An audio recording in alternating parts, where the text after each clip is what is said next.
In the early hours of September 29, 2017, a body was found floating face down near the edge of a quiet lake in the English countryside.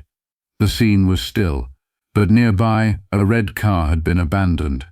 And it didn't take police long to realize this wasn't just another missing person case. This was the start of something darker. Just hours earlier, officers had stopped someone walking close to that very spot. The man told them he was heading home, said he lived nearby. Could he really have been involved? That man was well known, well liked, a police officer, someone people trusted, someone who didn't seem capable of anything so cruel. But people wear masks, and when they slip, the truth comes out. This is the devastating story of Leanne McKee. Welcome to Grave Kisses, where love rots, secrets scream, and the dead don't stay buried. Hit subscribe, like and share, if you're not afraid to dig a little deeper. Leanne was born in 1978. Ray and Ellen Dodds had only one child, and they adored her. She was their pride, their heart. She later became a mother of 3, raising her family in Wilmslow. Leanne worked as a detective constable in Greater Manchester Police, in the Serious Sexual Offences Unit. Her job was intense, but she was deeply respected for her professionalism, her compassion, and how fiercely she fought for victims. Her family, friends, and colleagues all said the same thing. Leanne was a devoted mum, a loyal daughter, and someone who truly cared. That's where she met Darren. He also worked in the force. Darren McKee, born in 1973, also lived in Wilmslow. Like Leanne, he'd spent years with Greater Manchester Police, 2 decades in total. He made inspector. They crossed paths on the job. A bond formed. It became romantic. They got married in 2004. From the outside, they looked like the perfect pair. Both officers, both respected. They built a life in Wilmslow, raised their children, smiled for photos. On the surface they had it all. But social media can lie, so can appearances. Behind closed doors, things weren't so polished. They were struggling, quietly, financially. Leanne managed the family's money. For a long time she believed Darren was earning enough to keep them going. But by summer 2017, that illusion started to fall apart. The truth was harsh. They were in serious debt, over $115,000. They'd spent $63,000 on home renovations alone. Leanne had shared pictures online, updates from their remodel. She seemed genuinely thrilled. The new kitchen, the underfloor heating, it all looked perfect. But the pressure was mounting. The money wasn't there. The house may have looked like a dream, but it came at a cost. That same summer, they took a trip to Portugal. It set them back another $6,000. Darren's bank account was already deep in the red. Leanne knew they were in trouble. Still, Darren told her he was handling it, but he wasn't. He began applying for loan after loan, desperate to stay afloat. Each one got rejected. Then Darren made a reckless move. He applied for a $67,000 loan, using the house as collateral, a second mortgage. Leanne had no idea. Because the property was in both their names, her name went on the application too. Darren didn't tell her. He didn't want her finding out.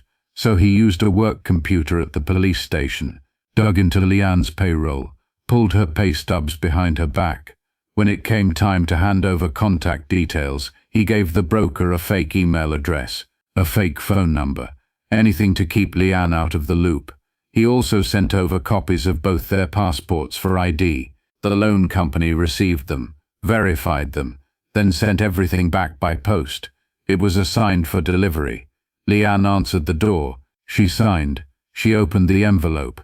Inside, both their passports, a full loan application, her name all over it. It was the morning of September 28, 2017. Darren was at work. Leanne was at home. By 11:22 a.m. she'd seen everything. She texted Darren, called him a liar, demanded answers about their finances. By then she knew exactly what he'd done. Darren claimed he was in a meeting when the messages came through, said he saw them, knew she was angry, but didn't reply. "I could have picked up," he later said, "but I didn't. I knew she'd be furious. and it wasn't something I could deal with at work. He waited until the meeting ended. At 11:32 a.m., Darren messaged Leanne back. He told her he was on his way home. Darren was already due to leave work early that day, not because of the row, but because someone from the loan company was scheduled to visit their home at 1:30 p.m. for a property inspection. He said when he got back, Leanne wasn't there. She'd vanished. He started texting her, asked where she was, told her he was getting worried.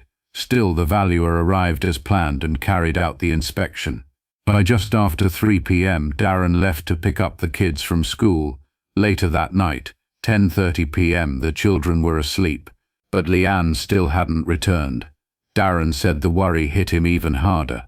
After settling the kids, he went back out, started looking, said he walked for hours, ended up nearly 6 miles from their home. At around 1:30 a.m., early on September 29th, 2 patrolling officers spotted him.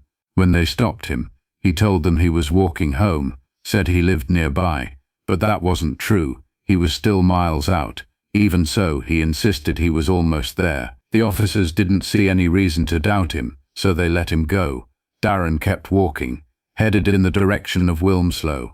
A while later, the same officers spotted him again. This time, he was much closer to home, but now he wasn't wearing any shoes. That made them pause. Something didn't feel right. They stopped him again.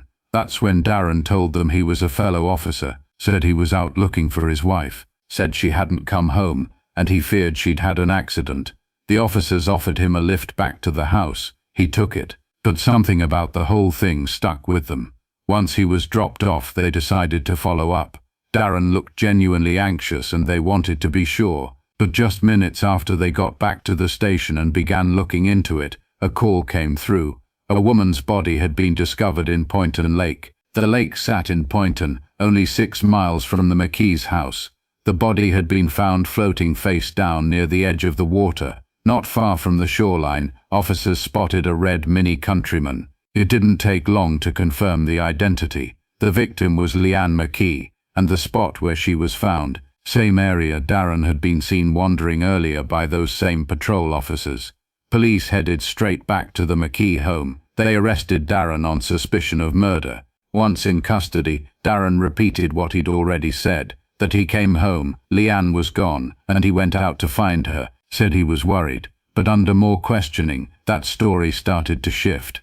Now Darren claimed that Leanne had actually been home when he arrived. He said they argued, and that both of them got into the red Mini Countryman. He told police they drove off together, but then Darren claimed he dropped Leanne near the lake and went home alone, said she didn't want to deal with the mortgage visit, said she'd had enough of the money problems. But as detectives dug deeper, that story started to crumble. After her body was recovered, Leanne was sent for a full post-mortem. The results were devastating. She hadn't drowned, she hadn't fallen, she had been killed. The pathologist confirmed she was strangled, held by the neck for at least a full minute. That's how long it took to end her life.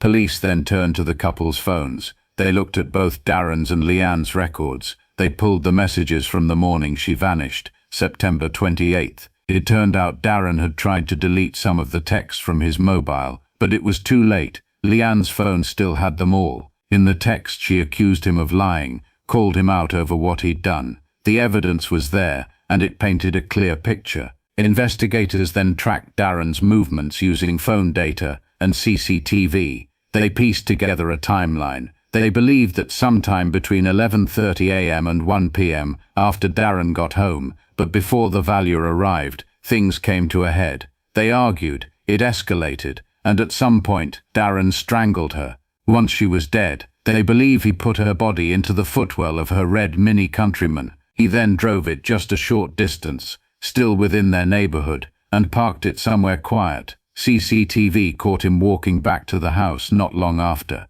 By the time the surveyor showed up, Darren was back inside, acting normal. He met the valuer as planned, calm, controlled. That night, once the kids were asleep, around 10:30 p.m., Darren left the house again. He walked back to the Mini. Leanne's body had been lying inside the car for nearly 9 hours. Police believe Darren then spent a long time driving around with her body in the vehicle. He didn't have a plan. He just drove. Eventually he settled on Poynton Lake. At 1:30 a.m., officers saw him walking away from that direction. It meant he'd been out for hours, searching for somewhere to leave her. After dumping her body, he started the 6-mile walk back to Wilmslow. That's when the police spotted him, barefoot. When they asked about it, Darren told them his shoes were rubbing his feet, but later police found them. They were in a wheelie bin near his home. The shoes were stained with Leanne's blood. Tests confirmed the DNA. Soil samples on the soles matched the ground near Poynton Lake.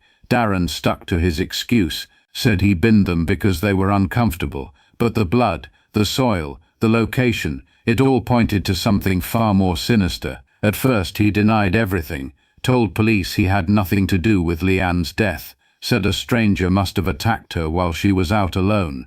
But that lie didn't last long. 9 days into his trial at Chester Crown Court, Darren changed his story. He admitted to manslaughter.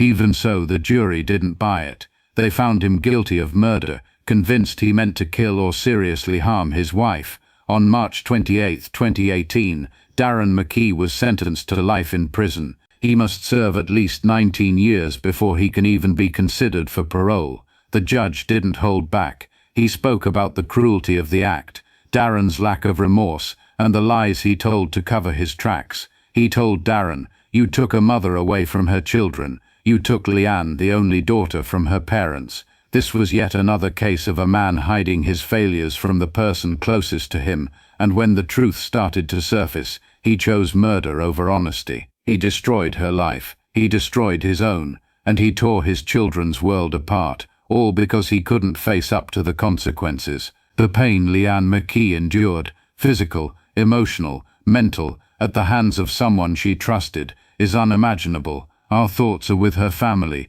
her friends, and all who loved her. If you found this case compelling, please like, subscribe and check out the other stories on our channel. Thank you for watching.